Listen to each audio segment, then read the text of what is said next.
I'm Ken Solin, father, grandfather, men's activist, writer for the Huffington Post, and author of a new book, Act Like a Man.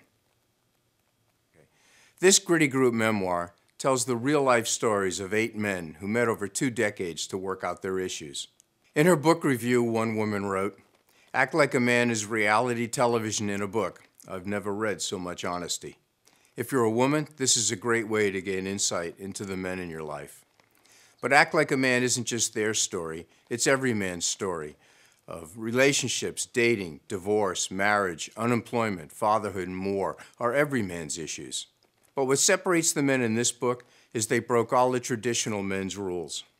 They opened their hearts and became vulnerable in a safe, trusting atmosphere, and they actually changed their behavior. 20 years ago, my life was a train wreck. I was angry, but I didn't know why.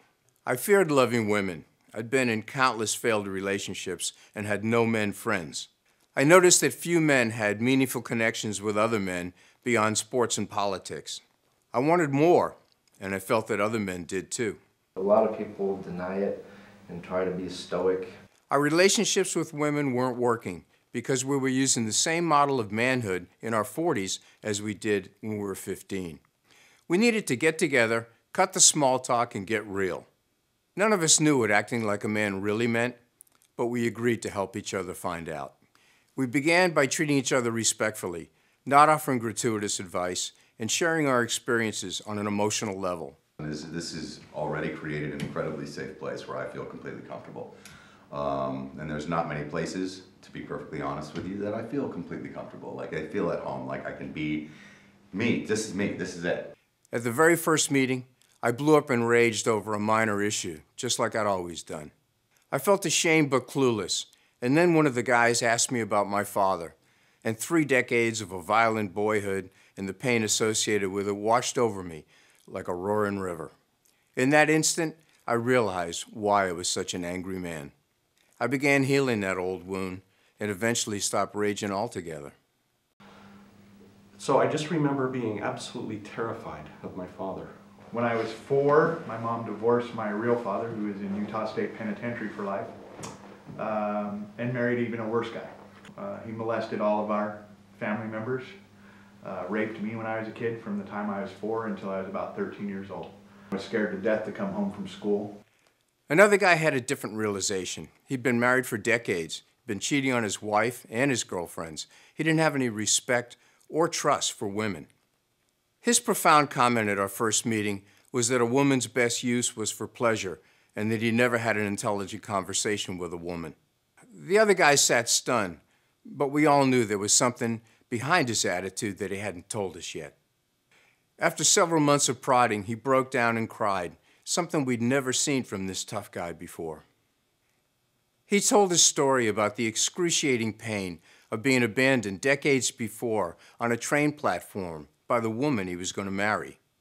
He said, "I stuffed that pain so deep I was sure it was never going to hurt me again."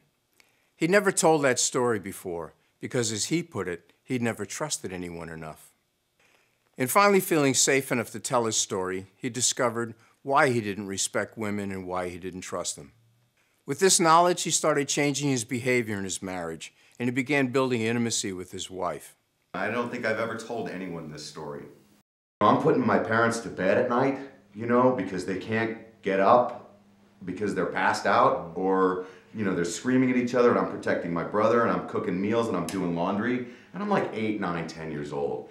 I want to gain true men friends, you know, not just surface friends. I want guys, you know, you guys know more about me than my buddy for 26 years knows about me. The unconditional trust the men in the group developed enabled each of us to tell our most painful stories and speak from our hearts. And the support these 8 40-year-old men offered each other represented over 300 years of collective life experience. Our wives and girlfriends noticed the positive changes in our relationships, and they respected the work we were doing together. When a guy tells me that the work I'm doing with men makes him wimpy, I tell him it takes real courage for a man to sit down with other men, tell his truth, open his heart, and change the behavior in his life that isn't working. What's really wimpy is a man who inflicts his issues on his wife, girlfriend, children, and coworkers instead of facing them and changing his behavior. Act like a man.